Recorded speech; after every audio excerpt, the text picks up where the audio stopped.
이제는 세계가 속삭입니다. 한국 없이는 태평양도 지킬 수 없다고. 그 5년 동안 도대체 무슨 일이 있었던 걸까요? 하버드에서 25년 동안 군사학을 가르친 그가 방송 카메라 앞에서 떨리는 목소리로 고백했습니다. 제가 틀렸습니다. 한국이 세계 7번째 핵강국이 되어 있었다는 사실을. 트럼프가 이를 승인했지만 조건을 달았습니다. 핵은 우리가 통제할 수 있도록 한국에게는 해양 안보를 맡긴다. 워싱턴은 웃으며 말했죠. 한국이 우리 없이 뭘 하겠어. 그런데 부산의 조선소, 거대한 철덩어리 앞에서 그는 숨을 삼켰습니다. 6개월이면 완성됩니다. 미국은 10년이 걸린다고 했던 그 잠수함. 그 순간 그의 25년 경력은 대한민국 앞에서 무너졌습니다. 더 충격적인 건 그 이후의 일이었습니다. 우린 5년 전부터 준비했습니다. 조용히. 그 순간 그가 그토록 비웃었던 한국의 기술력은 실제로 세상을 흔드는 존재가 되었습니다. 제 인생에서 가장 어리석었던 순간이 있습니다. 한국이 핵 잠수함을 만든다고요? 농담이시죠? 동료 교수에게 그렇게 말했던 그때 저는 한없이 오만했습니다. 그가 고개를 저을 때 저는 웃었습니다. 불가능합니다. 절대로. 그리고 6개월 후 저는 부산의 조선소에 있었습니다. 눈앞에 600톤급 잠수함이 떠오르고 있었습니다. 그때 제 오만함은 참으로 부끄러웠습니다. 저는 리처드 콜린입니다. 하버드 대학교 국제안보학 교수 52세. 25년 동안 세계의 군사력을 분석해왔습니다. 미아 해군 전략연구소 자문을 거쳐 북대서양 조약기구 군사전략위원회에서도 활동했습니다. 제 논문은 백악관 정책 보고서에 인용되었고 제 강의는 항상 만석이었습니다. 화려한 이력서가 있었습니다. 하지만 그날 부산의 바닷바람 속에서 제 25년 경력은 한 장의 종이에 불과했음을 깨달았습니다. 모든 건 그의 최 시작되었습니다. 하버드 연구실로 한 통의 이메일이 왔죠. 발신자는 캐나다 국방부. 제목은 짧았습니다. 긴급 기술 자문 요청. 저는 커피를 한 모금 마시며 메일을 열었습니다.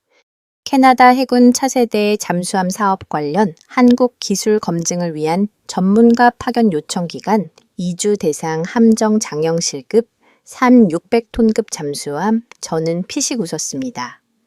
한국 잠수함. 캐나다가 왜 한국 기술을 검증합니까? 독일도 있고 프랑스도 있는데 말이죠. 저는 동료 제임스 교수에게 전화를 걸었습니다. 제임스 캐나다가 한국 잠수함을 검토한답니다. 한국 재미있군요. 그들 기술이 그 정도입니까? 글쎄요. 속도는 빠르지만 핵심 기술은 아직이죠. 우리는 웃었습니다. 그때까지만 해도 저는 한국을 조용한 동맹국 정도로만 생각했습니다.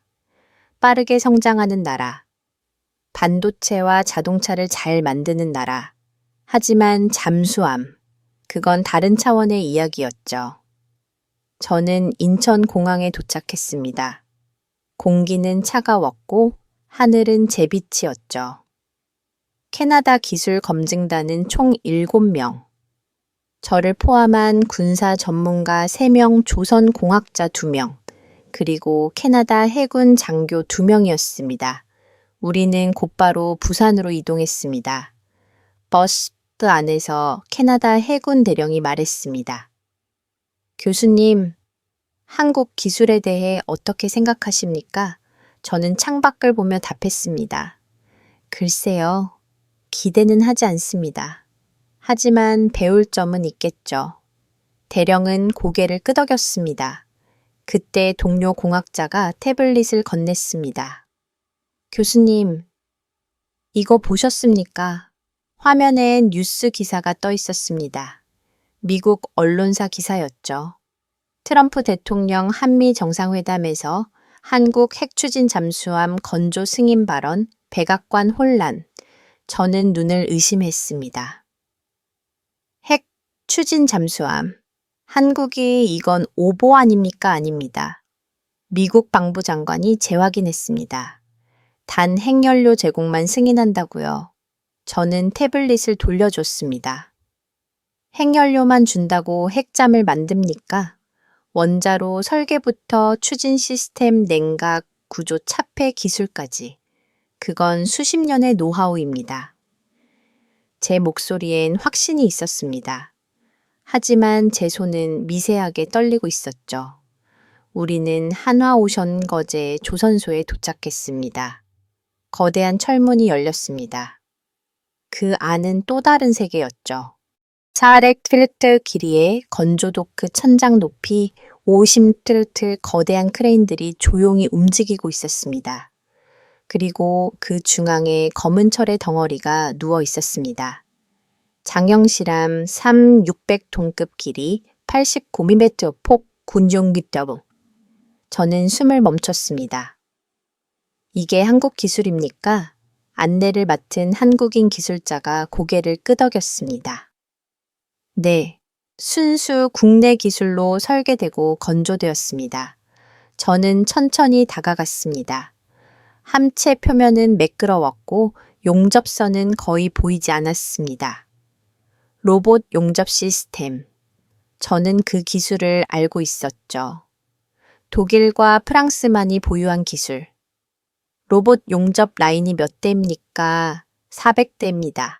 400대. 저는 돌아봤습니다. 조선소 곳곳에서 로봇팔들이 불꽃을 튀기며 움직이고 있었죠. 한치의 오차도 없이 기계적이지만 정교하게 놀랍군요. 제 목소리는 작았습니다. 캐나다 대령이 물었습니다. 저 함정은 핵 추진으로 전환이 가능합니까? 기술자는 잠시 망설였습니다. 그리고 조용히 답했습니다. 가능합니다. 설계 단계부터 고려되었습니다. 저는 심장이 쿡 내려앉는 걸 느꼈습니다. 처음부터요. 네, 처음부터입니다. 그 순간 저는 깨달았습니다. 트럼프의 승인은 시작이 아니었습니다. 한국은 이미 끝내놓고 있었습니다. 우리는 숙소로 돌아왔습니다. 부산 해운대의 한 호텔이었죠. 저는 방에 들어가 창문을 열었습니다.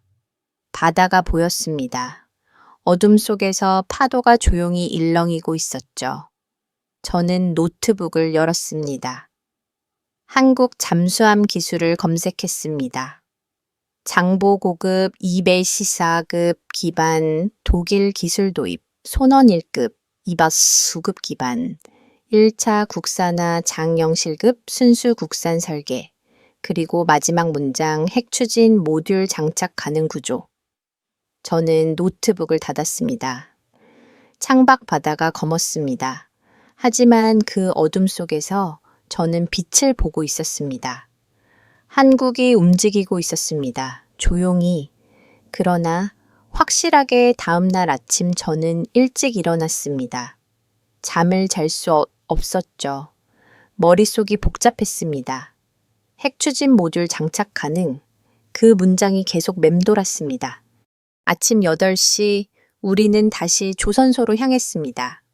이번엔 함 내부로 들어간다는 통보를 받았죠. 캐나다 대령은 긴장한 표정이었고 동료 공학자들은 태블릿을 들고 메모 준비를 하고 있었습니다. 그런데 한 가지 이상한 점이 있었습니다. 캐나다 총리께서 오십니다. 기술자의 말에 모두가 고개를 돌렸습니다. 총리가요, 직접 네, 오늘 오후 일정으로 확정되었습니다. 저는 속으로 중얼거렸습니다. 총리가 직접 온다. 이건 단순한 기술 검증이 아니었습니다. 정치적 결정이 이미 내려진 겁니다. 조선소 정문을 지나자 어제와는 다른 풍경이 펼쳐졌습니다. 작업자들이 줄지어서 있었고 안전점검이 한 번 더 이루어졌습니다. 우리는 흰색 안전모와 방진복을 착용했습니다. 이쪽입니다. 우리는 장영 실암 옆 계단을 올랐습니다. 함체 측면에 작은 해치가 열려 있었죠. 저는 주저했습니다. 25년간 군사시설을 수없이 방문했지만 이상하게 긴장이 되었습니다. 교수님, 먼저 들어가시죠. 저는 고개를 끄덕이고 해체 안으로 들어갔습니다. 그 순간 저는 멈췄습니다. 함 내부는 조용했습니다. 엔진 소음도 진동도 완전 없었죠. 복도는 좁았지만 정돈되어 있었고 벽면엔 파란색 조명이 은은하게 깔려 있었습니다. 계기판들이 일렬로 배치되어 있었고 모든 배선이 숨겨져 있었습니다. 이건 독일 방식입니까? 저는 무심코 물었습니다. 기술자가 미소를 지었습니다. 아닙니다. 한국 방식입니다. 저는 계기판 앞에 섰습니다. 터치스크린 방식, 디지털 통합 제어 시스템, 그리고 그 중앙에 작은 문구가 보였습니다. 통합 전투체계 3.0 한화 시스템 모두 한국 기술이었습니다. 동력부를 보여주실 수 있습니까? 제 목소리는 떨리고 있었습니다. 기술자는 잠시 망설이더니 고개를 끄덕였습니다. 우리는 좁은 복도를 지나 함 중앙부로 이동했습니다. 그리고 한 구역 앞에서 멈췄습니다. 여기가 동력 구획입니다. 문이 열렸습니다. 저는 숨을 들이켰습니다. 그곳엔 거대한 원통형 공간이 있었습니다. 디젤 엔진이 양옆에 배치되어 있었고 중앙엔 비어있는 공간이 있었죠. 정확히 원자로가 들어갈 크기였습니다. 저 공간은 핵 추진 모듈 장착 구역입니다. 기술자의 목소리는 담했습니다. 냉각 시스템, 배관도 이미 설치되어 있고 차폐 구조물 장착 지점도 표시되어 있습니다. 원자로만 들어오면 6개월 안에 전환이 가능합니다. 저는 말을 잃었습니다. 6개월. 미국이나 프랑스는 핵잠 건조에 10년이 걸립니다. 러시아도 최소 7년. 그런데 한국은 6개월. 어떻게 이게 가능합니까? 제 목소리는 떨렸습니다. 처음부터 그렇게 설계했으니까요. 기술자는 천장을 가르쳤습니다. 저 배관 보이십니까? 저건 냉각 수순환 라인입니다. 그리고 저기 보이는 강화 프레임, 저건 방사능 차폐벽 지지대입니다. 우리는 5년 전부터 준비했습니다. 5년 전. 그때 세계는 한국을 주목하지 않았습니다. 미국은 자국 우선주의에 빠져 있었고 유럽은 러시아와 대치 중이었죠. 중국은 남중 국해에서 긴장을 고조시키고 있었습니다. 그 사이 한국은 조용히 움직이고 있었습니다. 교수님, 괜찮으십니까? 동료 공학자가 제 어깨에 기획특사의 어깨를 두드렸습니다. 아, 네. 괜찮습니다. 저는 거짓말을 했습니다. 괜찮지 않았죠. 제 안에 모든 이론이 무너지고 있었습니다. 오후 2시, 캐나다 총리가 도착했습니다. 저는 조선소 회의실에서 대기하고 있었습니다. 총리는 젊었습니다. 40대 후반. 그는 우리를 보며 악수를 청했습니다. 리처드 교수님이시죠? 하버드에서 오셨다고 들었습니다. 네, 총리님 영광입니다. 영광은 저쪽입니다. 제가 교수님 논문을 몇 편 읽었거든요. 그는 미소를 지었습니다. 하지만 그의 눈빛은 진지했습니다. 교수님, 솔직히 물어보겠습니다. 한국 기술 어떻습니까? 저는 잠시 망설였습니다. 그리고 조용히 답했습니다. 제 예상을 뛰어넘었습니다. 총리는 고개를 끄덕였습니다. 저도 그렇습니다. 어제 서울에서 브리핑을 받았는데 믿을 수 없더군요. 그래서 직접 왔습니다. 우리는 함께 장영실함으로 향했습니다. 총리는 함 내부를 천천히 둘러봤습니다. 계기판을 만져보고 배관을 살펴보고 동력 9회까지 들어갔습니다. 그리고 그 비어있는 중앙 공간 앞에서 멈췄습니다. 여기에 원자로가 들어가는 겁니까? 네, 총리님. 한국 기술자가 답했습니다. 총리는 한참을 그 공간을 바라봤습니다. 그리고 저를 돌아봤습니다. 리처드 교수님, 이건 무기가 아니라 예술 작품이군요. 저는 고개를 끄덕였습니다. 아니요. 총리님, 제 목소리는 낮았습니다. 이건 자주라는 이름의 선언입니다. 총리는 저를 바라봤습니다. 그의 눈엔 이해가 담겨 있었습니다. 자주. 맞습니다. 그게 핵심이군요. 우리는 함을 나왔습니다. 석양이 조선소를 붉게 물들이고 있었습니다. 저는 바다를 바라봤습니다. 그날 저는 깨달았습니다. 한국은 허락을 기다리는 나라가 아니었습니다. 그들은 이미 스스로 길을 만들고 있었습니다. 그리고 그 길 위엔 침묵하는 철의 덩어리가 놓여 있었습니다. 세계는 아직 몰랐습니다. 하지만 저는 알았습니다. 한국이 움직이기 시작했다는 것을. 그날 밤 세계가 요동쳤습니다. 저는 호텔방에서 노트북을 켜고 있었습니다. 시간은 밤 11시. 미국은 오전 10시였죠. 뉴스 사이트를 새로 고침하는 순간 화면이 붉게 물들었습니다. 속보 트럼프 대통령 트윗 삭제. 한국 핵잠 승인 발언 논란.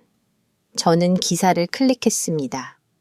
트럼프 대통령이 개인 계정에 올린 한국 핵 추진 잠수함 건조 승인 트윗 게시 2시간 만에 삭제됐다. 백악관은 공식 입장을 내놓지 않고 있으며 국방부는 혼란에 빠진 것으로 알려졌다. 하지만 이미 늦었습니다. 스크린샷은 전 세계로 퍼졌고 언론은 폭발했습니다. 저는 전화를 받았습니다. 하버드 동료 제임스 교수였죠. 리처드, 지금 뭐가 어떻게 돌아가는 겁니까? 그의 목소리는 떨리고 있었습니다. 저도 모릅니다. 하지만 한 가지는 확실합니다. 뭡니까? 한국은 이미 준비가 끝났습니다. 전화로 침묵이 흘렀습니다. 리처드, 당신 지금 진심입니까? 네. 저는 오늘 그 잠수화 안에 들어갔습니다. 제임스, 그들은 5년 전부터 준비했습니다. 원자로만 들어가면 6개월이면 됩니다. 6개월 내. 6개월입니다. 전화가 끊겼습니다. 저는 창밖을 바라봤습니다. 부산의 밤바다는 고요했습니다. 하지만 저 너머 워싱턴은 지금 지옥이었을 겁니다. 다음 날 아침 제 예상은 맞았습니다. 미국 언론은 일제히 보도했습니다. 백악관 내부 혼란, 트럼프 승인 사전 검토 없었다. 국방부 고위 관계자 한국 핵잠 승인 우리도 몰랐다. 민주당 대통령 독단 결정 의회 무시. 저는 이메일을 확인했습니다. 전직 동료 분석관에게서 메시지가 와 있었습니다. 리처드, 이건 계획된 게 아니야. 트럼프가 정상회담에서 즉흥적으로 말한 거야. 백악관은 지금 수습 중이야. 하지만 이미 늦었어. 한국이 움직이고 있어. 저는 답장을 쓰지 않았습니다. 대신 다른 뉴스를 검색했습니다. 중국의 반응, 놀랍게도 아무것도 없었습니다. 중국 외교부는 논평을 거부했고 관영 언론은 한 줄도 보도하지 않았습니다. 저는 이상했습니다. 한국의 핵잠 보유는 동북아시아 군사 균형을 뒤흔드는 사건입니다. 중국이 침묵할 리 없었죠.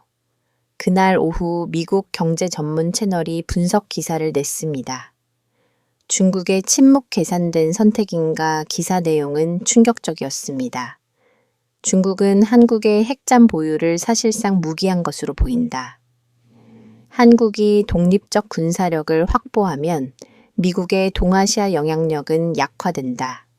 중국에게 있는 전략적 이득이다. 저는 노트북을 닫았습니다. 모든 게 맞아떨어지고 있었습니다.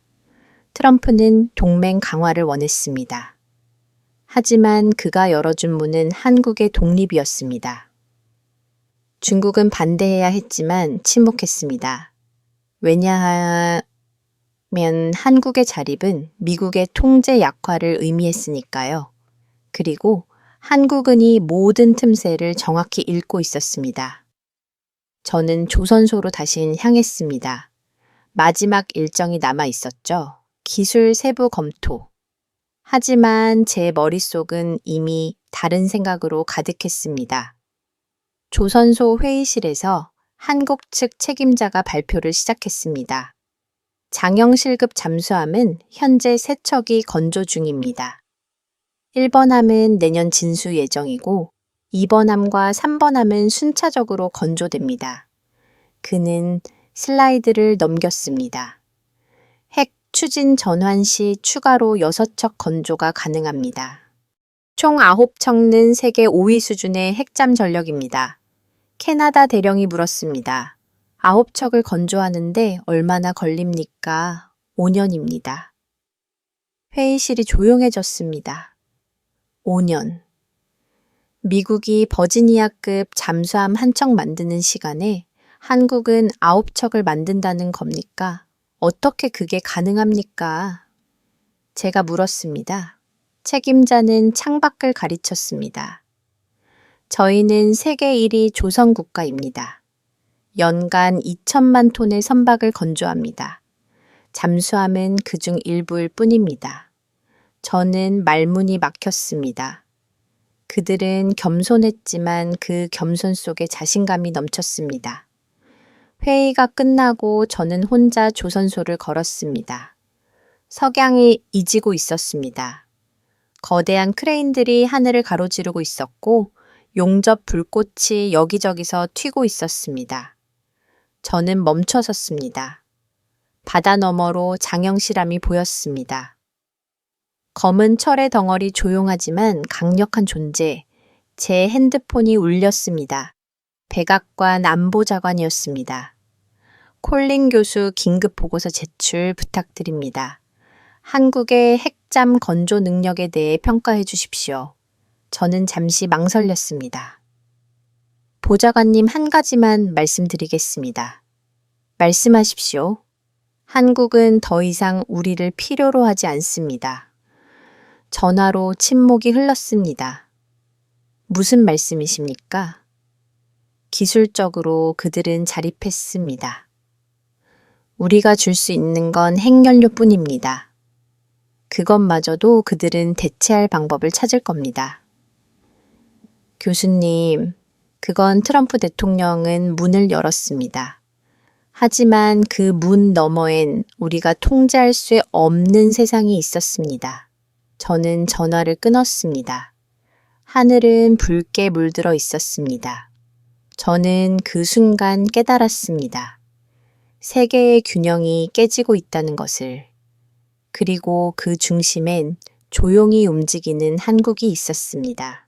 저는 서울로 향했습니다. 캐나다 검증단의 공식 일정은 끝났지만 한국 국방부에서 추가 브리핑 요청이 왔습니다. 제목은 간단했습니다. 기술 협력 가능성 논의. 하지만 저는 알고 있었습니다. 이건 단순한 브리핑이 아니었습니다. 서울 용산 국방부 청사는 엄숙했습니다. 경비가 삼엄했고 출입증 확인만 3번 받았습니다. 저는 회의실로 안내되었습니다. 회의실엔 5명이 앉아 있었습니다. 군복을 입은 장성 2명, 그리고 양복 차림의 기술자 3명. 그들의 표정은 차분했지만 눈빛은 날카로웠습니다. 콜린 교수님 오셨습니까? 저는 국방과학연구소 김 박사입니다. 그는 악수를 청했습니다. 악수는 짧고 강했습니다. 비공개 회의입니다. 여기서 나눈 이야기는 외부에 공개되지 않습니다. 저는 고개를 끄덕였습니다. 이해합니다. 프로젝터가 켜졌습니다. 화면에 도면이 나타났습니다.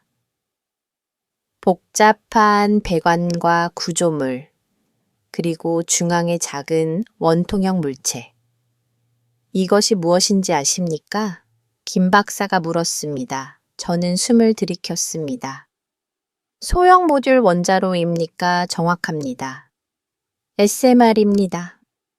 화면이 바뀌었습니다. 기술 사양이 나타났습니다. 출력 100 크기, 직경 2,500m, 높이 8mm. 그리고 김 박사는 잠시 멈췄습니다. 군용 표준에 도달했습니다. 저는 의자의 등을 기댔습니다. 군용 표준, 그건 민간용 원자로 하는 차원이 다른 이야기였습니다. 진동, 저항, 충격, 흡수, 방사능, 자폐, 냉각, 시스템, 안정성 모든 게 극한 환경을 견뎌야 합니다. 언제 완성되었습니까? 제 목소리는 떨렸습니다. 작년입니다. 회의실이 조용해졌습니다. 작년 트럼프가 승인하기 전 백악관이 혼란에 빠지기 전 세계가 주목하기 전 한국은 이미 끝내놓고 있었습니다. 그럼 이제 필요한 건 해결입니다. 김 박사가 끊어 말했습니다. 농축 우라늄, 그것만 있으면 즉시 가동 가능합니다. 저는 노트를 꺼냈습니다. 손이 떨렸지만 기록해야 했습니다. 미국의 승인은 협상 중입니다. 하지만 김 박사는 잠시 말을 멈췄습니다. 우리에겐 대안이 있습니다. 대안이요, 자체 농축입니다. 20% 농축 기술은 이미 확보했습니다.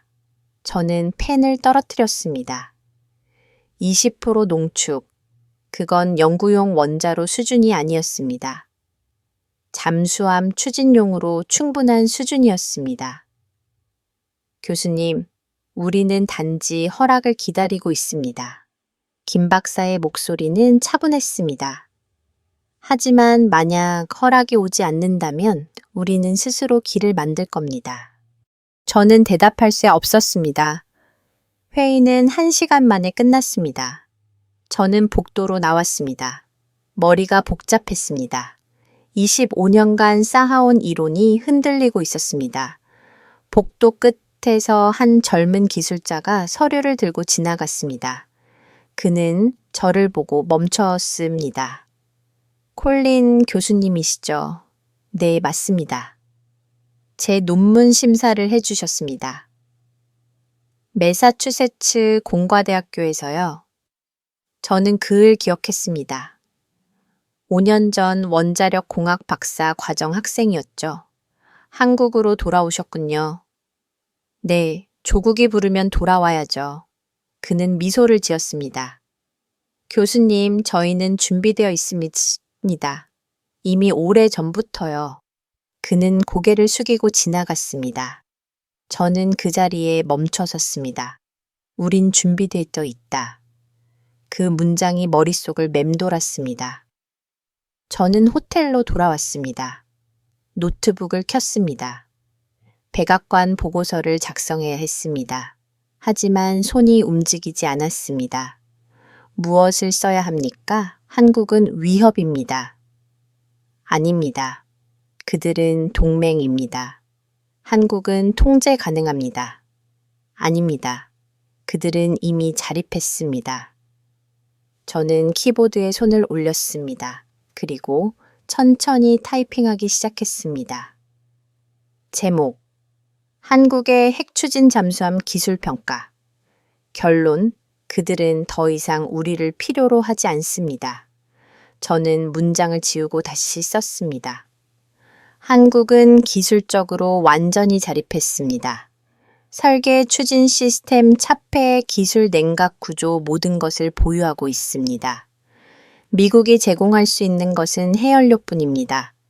그러나 그들은 자체 농축 기술도 확보했습니다. 저는 멈췄습니다. 우리는 선택의 기로에 있습니다.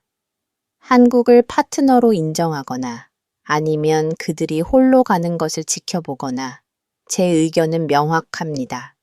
우리는 그들과 함께 가야 합니다. 왜냐하면 그들은 이미 우리 없이도 갈 수 있으니까요. 저는 보고서를 저장했습니다. 창밖을 바라봤습니다. 서울의 야경이 펼쳐져 있었습니다. 수많은 불빛이 반짝이고 있었죠. 저는 그 순간 깨달았습니다. 하버드의 이론가로서 저는 한국을 막아야 했습니다. 하지만 인간 리처드 콜린으로서 저는 그들을 존경했습니다. 왜냐하면 그들은 단순히 무기를 만든 게 아니었으니까요. 그들은 자유를 만들고 있었습니다. 누구의 허락도 필요 없는 스스로의 힘으로서는 자유. 그리고 그 자유의 이름은 장영실이었습니다. 저는 워싱턴으로 돌아왔습니다. 하버드 연구실은 차가웠습니다. 겨울이 오고 있었죠. 하지만 제 안은 더 차가웠습니다. 한국에서 본 것들이 머릿속을 떠나지 않았습니다. 장영실함, 소형 모듈 원자로, 그리고 김 박사의 마지막 말. 우리는 단지 허락을 기다리고 있습니다. 저는 백악관에 보고서를 제출했습니다. 하지만 답은 오지 않았습니다. 일주일이 지나고 2주일이 지났습니다. 그러던 어느 날 밤 제 이메일함에 낯선 메일이 도착했습니다. 발신자는 익명. 제목은 당신이 알아야 할 진실이었습니다. 저는 주저했습니다. 하지만 호기심을 이길 수 없었습니다. 첨부 파일을 열었습니다. 화면에 문서가 나타났습니다. 백악관 국가안보회의 내부 보고서였습니다. 분류 등급은 극비였죠. 제목, 한국 핵잠수함 통제 시나리오. 저는 숨을 멈췄습니다. 문서를 읽기 시작했습니다. 한국의 핵추진 잠수함 건조를 승인하되 핵연료 공급을 미국이 독점한다 이를 통해 한국의 작전 방향과 가동률을 통제할 수 있다. 연료 공급 주기는 18개월로 설정하며 공급 조건의 정치적 협력 조항을 포함한다. 제 손이 떨렸습니다. 다음 페이지를 넘겼습니다. 한국은 원자로 기술을 보유하고 있으나 고농축 우라늄 생산 능력은 없다. 따라서 미국의 연료 공급 없이는 핵잠 운용이 불가능하다. 이는 사실상 미국의 승인하에 작동하는 하청 핵잠 구조를 의미한다. 저는 노트북을 닫았습니다. 분노가 치밀어 올랐습니다. 하청 핵잠. 한국은 동맹국입니다. 6.25 전쟁에서 함께 피를 흘린 나라입니다. 그런데 이제 우리는 그들을 하청업체로 대합니까? 저는 전화를 들었습니다. 제임스 교수에게 전화를 걸었습니다. 제임스 백악관 내부 문서 봤습니까? 무슨 문서요? 한국 통제 시나리오요? 리처드 당신 어디서 그걸 봤습니까? 그건 중요하지 않습니다. 제임스, 이건 잘못됐습니다. 리처드 진정하십시오. 이건 정치입니다. 우리는 학자입니다. 아닙니다. 이건 정치가 아닙니다. 이건 주권의 문제입니다. 저는 전화를 끊었습니다. 다음 날 뉴스가 터졌습니다. 백악관 내부 문서 유출 한국 핵잠 통제 계획 논란. 언론은 폭발했습니다. 한국 언론도 즉각 반응했습니다. 미국 한국을 통제 대상으로 간주. 동맹이 아닌 종속 한국 정부 강력 반발. 저는 뉴스를 보며 고개를 저었습니다. 트럼프는 실수했습니다. 그는 한국에게 문을 열어줬지만 동시에 목줄을 채우려 했습니다. 하지만 한국은 이미 준비되어 있었습니다. 사흘 후 한국과학기술청 보통신부가 발표했습니다. 국내 연구진 20% 농축, 우라늄 생산 성공. 저는 화면을 멍하니 바라봤습니다. 20% 그건 연구용 원자로 수준이 아니었습니다. 잠수함 추진용으로 충분한 농축도였습니다. 기사는 계속됐습니다. 한국원자력연구원은 자체 개발한 원심 분리기를 통해 20% 농축에 성공했다고 밝혔다. 이는 세계에서 5번째 기록이다. 연구원 측은 평화적 목적의 연구라고 강조했지만 군사적 전용 가능성이 제기되고 있다. 저는 웃음이 나왔습니다. 평화적 목적 모두가 알고 있었습니다. 이건 메시지였습니다. 우리는 당신들 없이도 할 수 있다. 저는 메모장을 꺼냈습니다. 그리고 적었습니다.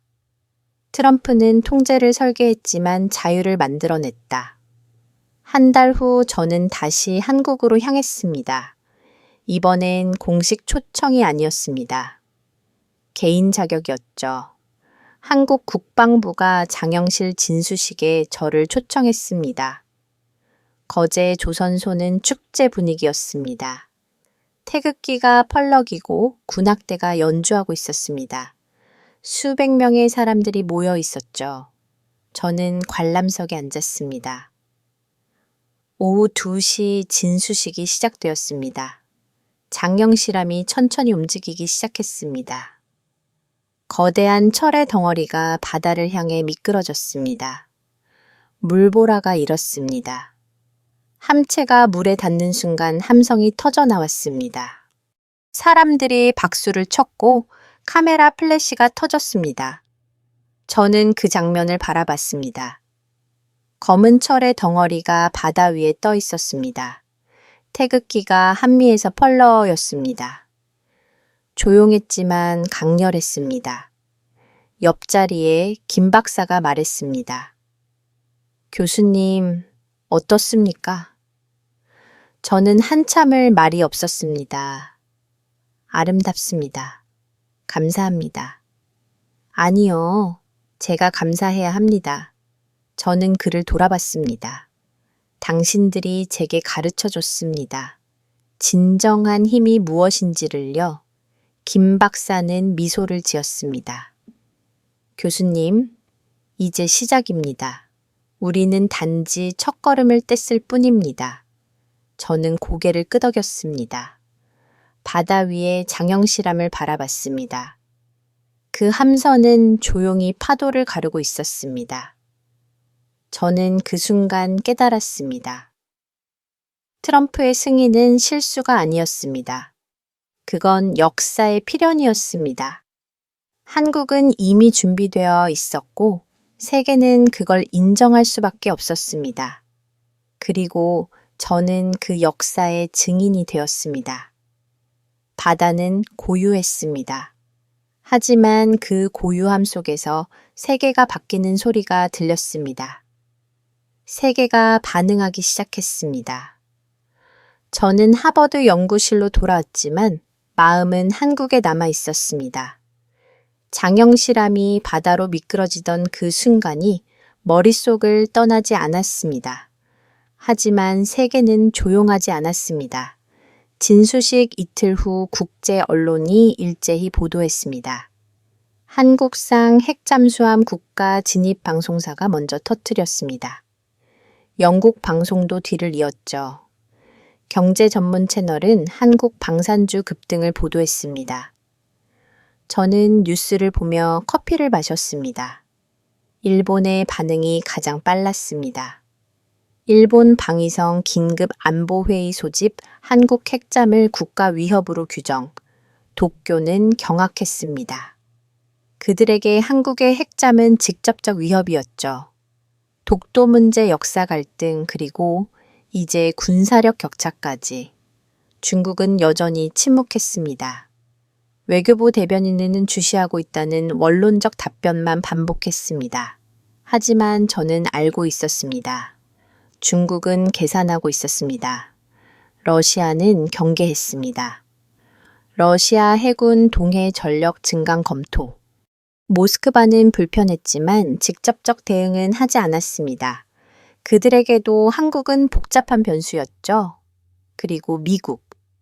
워싱턴은 당혹감을 감추지 못했습니다. 국방부 한국 핵잠 승인, 경해 내부조사의회 대통령, 독단 결정 청문회 요구, 저는 화면을 끄고 창밖을 바라봤습니다. 눈이 내리고 있었습니다.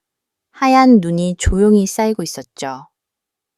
세계의 바다가 요동치고 있었습니다. 한 달 후 저는 소환장을 받았습니다. 미국 상원 군사위원회 청문회 참고인 출석 요구 주제는 한국 핵잠수함 승인 과정의 적절성 검토였습니다. 저는 양복을 차려입고 의회로 향했습니다. 청문회장은 긴장감으로 가득했습니다. 상원 의원들이 줄지어 앉아 있었고 방청객들이 뒤를 가득 메우고 있었습니다. 카메라가 여러 대 설치되어 있었죠. 저는 증인석에 앉았습니다. 의장이 선서를 요구했습니다. 저는 손을 들고 선서했습니다. 저 리처드 콜리는 진실만을 말할 것을 맹세합니다. 지휘가 시작되었습니다. 첫 번째 질문은 민주당 의원에게서 나왔습니다.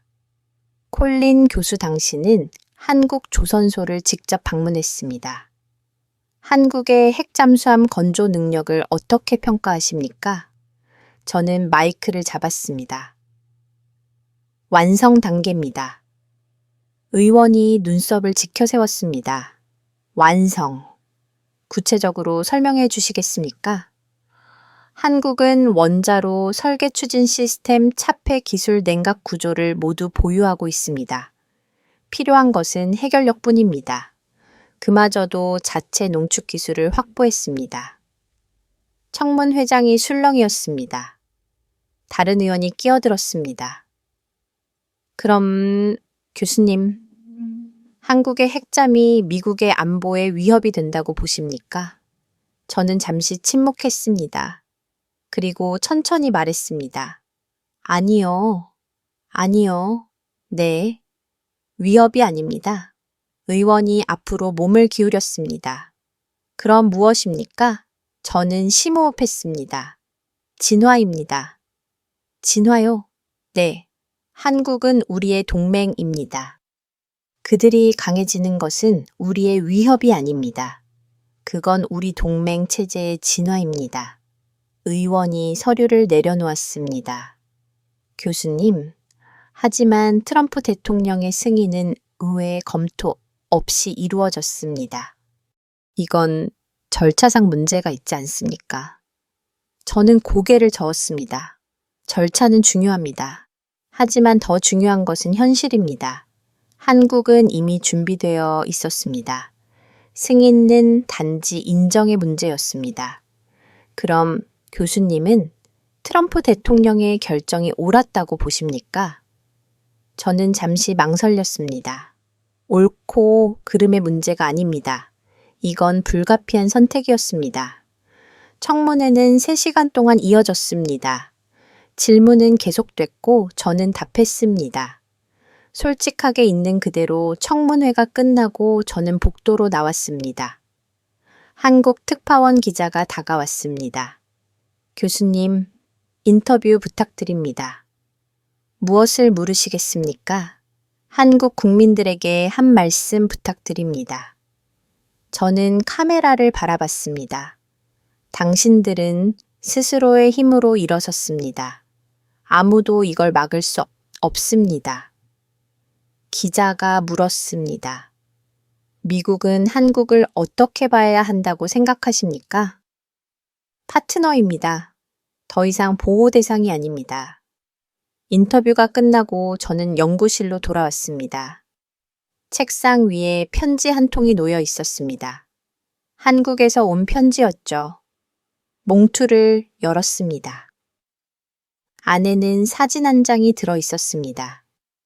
바다 위를 미끄러지는 장영실의 실루엣 석양을 배경으로 태극기가 펄럭이고 있었습니다. 사진 뒷면에 짧은 글이 적혀 있었습니다. 우리는 준비되어 있습니다. 증인이 되어 주셔서 감사합니다. 저는 사진을 책상에 세워 두었습니다. 창 밖으로 눈이 내리고 있었습니다. 저는 노트를 펼쳤습니다. 그리고 적기 시작했습니다. 트럼프는 문을 열었다. 그러나 그 문 너머엔 새로운 세상이 있었다. 한국은 그 문을 통과했고 세계는 바뀌었다. 나는 그 문이 닫히지 않기를 바란다. 왜냐하면 그 문 너머에는 더 나은 미래가 있기 때문이다. 한국은 무기가 아니라 신념을 만든 나라였다. 저는 펜을 내려놓았습니다. 그리고 창밖을 바라봤습니다. 세계는 요동치고 있었지만 저는 고요했습니다. 왜냐하면 저는 알고 있었으니까요. 진정한 힘은 두려움이 아니라 존경을 낳는다는 것을. 그리고 한국은 그 길을 걷고 있었습니다. 청문회 이후 저는 예상치 못한 초청을 받았습니다. 유럽 방위 포럼 브뤼셀에서 열리는 북대서양 조약기구 산하 안보회의였습니다. 주제는 한국의 핵 잠수함이 촉발한 군비 경쟁이었죠. 저는 주저했습니다. 하지만 주최 측은 집요했습니다. 교수님만이 현장을 목격한 전문가입니다. 세계가 교수님의 목소리를 필요로 합니다. 저는 받아들였습니다. 브뤼셀은 추웠습니다. 2월에 차가운 바람이 거리를 휩쓸고 있었죠. 저는 회의장에 도착했습니다. 거대한 원형홀, 각국 국방부 관계자들과 군사 전문가들이 자리를 채우고 있었습니다. 독일, 프랑스, 영국, 폴란드, 그리고 미국 대표단도 보였습니다. 분위기는 무겁고 긴장되어 있었습니다. 첫 번째 발제자는 프랑스 군사연구소 소장이었습니다. 한국의 핵 잠수함 보유는 동북아시아 군사 균형을 깨뜨렸습니다. 일본의 재무장 논의가 가속화되고 있으며 중국의 핵원력 증강도 예상됩니다. 이는 새로운 군비 경쟁의 시작입니다. 박수가 터져 나왔습니다. 두 번째 발제자는 영국 국방부 차관이었습니다. 한국은 핵 확산 금지 조약의 허점을 이용했습니다. 이는 국제 질서에 대한 도전입니다. 우리는 명확한 메시지를 보내야 합니다. 다시 박수가 울렸습니다. 저는 뒷자리에 앉아 듣고 있었습니다. 불편했습니다. 그들은 한국을 문제로 규정하고 있었습니다. 제 차례가 왔습니다. 다음은 하버드 대학교 리처드 콜린 교수입니다. 저는 연단으로 올라갔습니다. 마이크를 잡았습니다.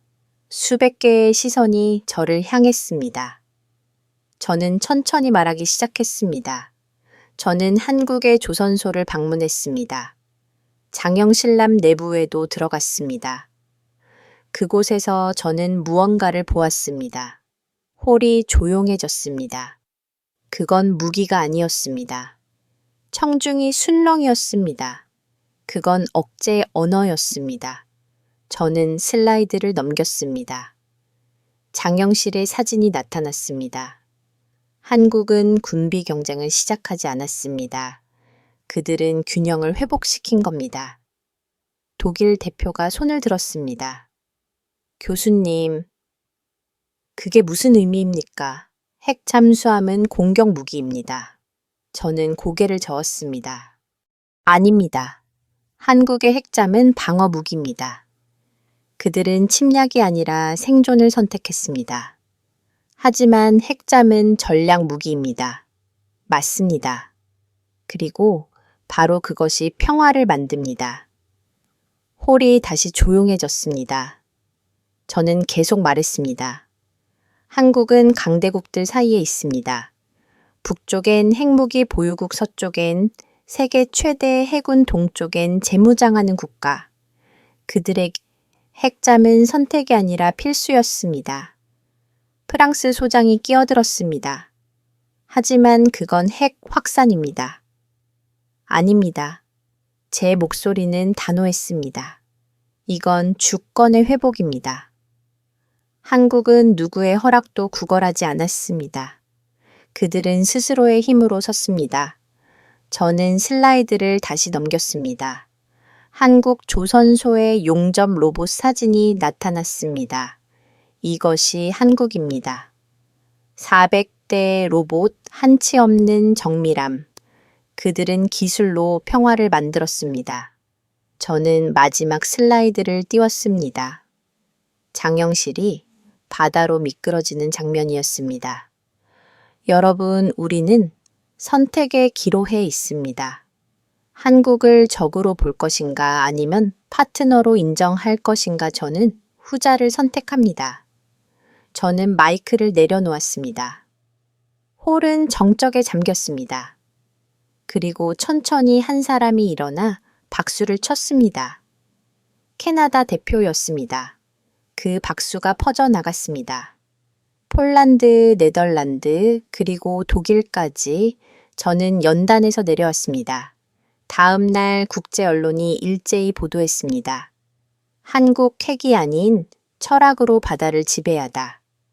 파이낸셜 타임스, 새로운 균형의 탄생 한국의 선택 경제 전문 채널 동맹의 진화 한국이 보여준 길, 영국 방송.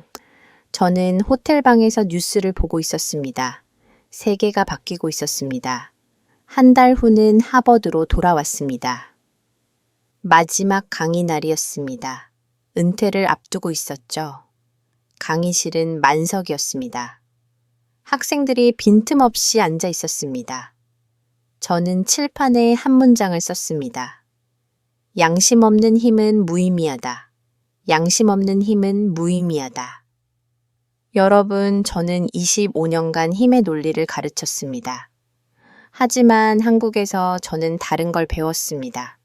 학생 한 명이 손을 들었습니다. 교수님, 그럼 한국은 핵무장을 향하고 있는 겁니까? 저는 미소를 지었습니다. 아니요. 그들은 방어를 선택했지만 누구보다 강합니다.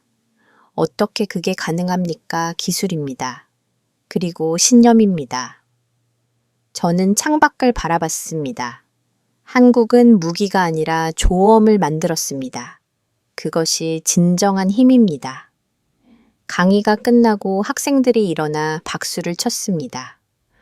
저는 고개를 숙여 인사했습니다. 연구실로 돌아왔습니다. 책상 위엔 출판사에서 온 편지가 놓여 있었습니다. 교수님의 회고로 출판을 제안합니다. 저는 노트를 펼쳤습니다. 제목을 적었습니다. 바다가 말하던 날 첫 문장을 썼습니다. 나는 한 나라가 강해지는 순간을 보았다. 그들은 무기가 아닌 신념으로 바다를 움직였다. 저는 펜을 들고 계속 썼습니다. 한국의 이야기를, 장영실함의 이야기를, 그리고 제가 배운 교훈을 창 밖으로 봄이 오고 있었습니다. 저는 그 순간 깨달았습니다. 세계는 바뀌고 있었습니다.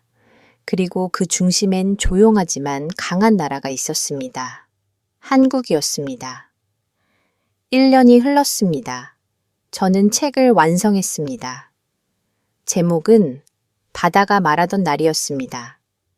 출판사는 열광했습니다. 이건 단순한 회고록이 아닙니다. 역사의 증언입니다. 편집자가 말했습니다. 책은 출간 즉시 베스트셀러가 되었습니다. 하버드 서점 진열대에 제 책이 쌓여 있었습니다. 표지엔 장영실남의 실루엣이 새겨져 있었죠. 검은 바다 위로 태극기가 펄러있는 모습이었습니다. 학생들이 줄을 서서 책을 샀습니다. 사인회엔 수백 명이 모였습니다. 한 학생이 물었습니다. 교수님, 이 책을 쓰면서 가장 힘들었던 순간은 언제였습니까? 저는 잠시 생각했습니다. 제 오만함을 인정하는 순간이었습니다. 오만함이요? 네. 저는 평생 강대국의 논리로 세상을 봤습니다. 한국은 늘 조연이었죠. 하지만 제가 틀렸습니다. 박생은 고개를 끄덕였습니다. 책은 전 세계로 퍼져나갔습니다. 30개국 언어로 번역되었습니다. 한국어는 서울에서 출간 첫 주에 10만 부가 팔렸습니다. 언론 인터뷰 요청이 쏟아졌습니다. 영국 방송 다큐멘터리 팀이 저를 찾아왔습니다. 교수님, 다큐멘터리를 제작하고 싶습니다. 한국의 핵잠수함 이야기를요. 무엇을 담고 싶으십니까? 교수님이 본 것을요. 그리고 세계가 놓친 것을요. 저는 승낙했습니다. 촬영은 석 달간 이어졌습니다. 하버드 연구실, 워싱턴 청문회장, 브리셀 회의장, 그리고 마지막 촬영지는 한국이었습니다. 저는 다시 부산으로 향했습니다. 1년 만이었습니다. 하지만 부산은 변해 있었습니다. 한화 오션 조선소는 더 분주했습니다. 크레인이 6대 늘어났고 새로운 건조 도크가 생겼습니다. 그리고 그곳엔 장영실함의 후예들이 줄지어 있었습니다. 2번함, 3번함, 4번함. 모두 같은 검은 철의 덩어리. 하지만 각자의 순결이 있었습니다. 김 박사가 저를 맞았습니다. 교수님, 오랜만입니다. 김 박사님도 그동안 잘 계셨습니까? 바빴습니다. 좋은 의미로요. 우리는 웃었습니다. 김 박사가 조선소를 가르쳤습니다. 보십시오. 이제 연간 세척을 건조합니다. 5년 후엔 9척 전력이 완성됩니다. 놀랍습니다. 아닙니다. 계획대로입니다. 우리는 해안으로 걸어갔습니다. 영국 방송 촬영팀이 뒤따라 바다가 보였습니다. 수평선 너머로 배 한 척이 지나가고 있었습니다. 장영실함이었습니다. 저게 일반함입니까? 네. 시험 항해 중입니다. 저는 쌍환경을 들었습니다. 밤새는 조용히 물살을 가르고 있었습니다. 태극기가 한미에서 펄럭이고 있었죠. 카메라가 저를 향했습니다. 감독이 신호를 보냈습니다. 인터뷰가 시작되었습니다. 교수님, 그날의 바다를 한 단어로 표현한다면요. 저는 쌍안경을 내려놓았습니다. 바다를 바라봤습니다. 파도가 조용히 일렁이고 있었습니다. 조엄입니다. 조엄, 네. 한국의 바다는 조엄이었습니다. 감독이 물었습니다. 그게 무슨 의미입니까? 저는 천천히 말했습니다. 한국은 누구의 허락도 구걸하지 않았습니다. 그들은 스스로의 힘으로 섰습니다. 그것이 존엄입니다. 촬영이 끝나고 저는 혼자 해안에 남았습니다. 석양이 지고 있었습니다. 하늘은 붉게 물들어 있었고 바다는 금빛으로 반짝이고 있었습니다. 저 멀리 장영실람이 천천히 항구로 돌아오고 있었습니다. 저는 그 장면을 바라봤습니다. 1년 전 이곳에서 저는 세계가 바뀌는 것을 목격했습니다. 그리고 지금 그 변화는 현실이 되었습니다. 핸드폰이 울렸습니다. 하버드 학장이었습니다. 리처드 축하합니다. 교수님, 책이 평화상 후보에 올랐습니다. 평화상요? 네. 국제 저널리스트 협회에서 선정했습니다. 군비 경쟁이 아닌 균형 회복의 메시지를 전했다는 이유입니다. 저는 말문이 막혔습니다. 감사합니다. 하지만 저는 단지 본 것을 적었을 뿐입니다. 그것이 증언입니다. 리처드, 당신은 역사의 증인이 되었습니다. 전화를 끊고 저는 다시 바다를 바라봤습니다. 장영실함이 항구에 접안하고 있었습니다. 함정이 천천히 멈췄습니다. 승조원들이 갑판에 줄지어 섰습니다. 경례가 울렸습니다. 저는 그들에게 손을 흔들었습니다. 그들도 손을 흔들었습니다. 그 순간 저는 깨달았습니다. 이건 끝이 아니라 시작이라는 것을. 한국의 여정은 이제 막 시작되었습니다. 그들은 바다로 나아갈 것이고 세계는 그들을 주목할 것입니다. 저는 호텔로 돌아왔습니다. 노트북을 켰습니다. 그리고 마지막 문장을 썼습니다. 그날 바다는 침묵했지만 나는 그 침묵 속에서 인간의 미래를 들었다. 한국은 핵이 아니라 존엄을 선택했다. 진정한 강함은 두려움을 주지 않는다. 그것은 존경을 낳는다. 나는 학문으로 시작해 인간으로 끝났다. 한국은 내 연구의 결론이 아니라 내 신념의 시작이었다. 저는 파일을 저장했습니다. 창밖을 바라봤습니다. 부산의 밤이 깊어가고 있었습니다. 불빛들이 반짝이고 있었습니다. 조선소의 불빛, 도시의 불빛, 그리고 저 멀리 바다 위의 등대 불빛. 저는 조용히 중얼거렸습니다. 나는 이제 안다. 미래의 바다는 이름으로 기록될 것이다. 그날 이후 나는 세계를 두려워하지 않았습니다. 왜냐하면 한국이 있었습니다. 조용하지만 강한 나라. 무기가 아니라 신념으로서는 나라. 그리고 바다 위에서 그들의 철학은 조용히 울려 퍼지고 있었습니다. 침묵 속에서. 하지만 확실하게 오늘의 이야기가 감동적이었다면 구독, 좋아요 버튼 꾹 눌러주시고 주변에 공유해 주세요. 앞으로도 세상을 놀라게 한 이야기들로 찾아뵙겠습니다. 감동썰이었습니다. 우리 마음을 이어주네. 헛숨이 뜨거워지는 순간 당신과 나 함께 느껴요. 감동수 세상에 전해요. 요.